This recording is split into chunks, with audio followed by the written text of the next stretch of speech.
नमस्कार. भाषा विस्डम चॅनलमध्ये आपले स्वागत आहे. या व्हिडिओमध्ये आपण माझी बहीण या विषयावर मराठीमध्ये 10 वाक्ये लिहिणार आहोत.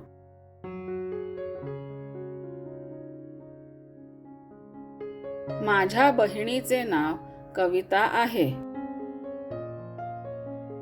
ती माझी धाकटी बहीण आहे. ती 4थी मध्ये शिकत आहे.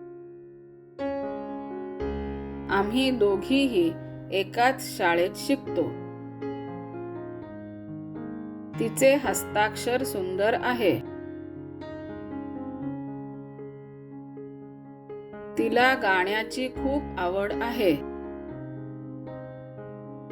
वक्तृत्व कलेमध्येही तिला विशेष रुची आहे.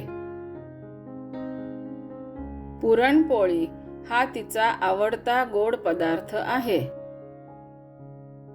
मी तिला तिच्या अभ्यासात मदत करते. आमच्या कुटुंबातील प्रत्येक जण तिच्यावर खूप प्रेम करतो. हा व्हिडिओ आपल्याला आवडला असेल अशी मी आशा करते. व्हिडिओला लाईक, शेअर आणि चॅनलला सबस्क्राईब अवश्य करा. धन्यवाद.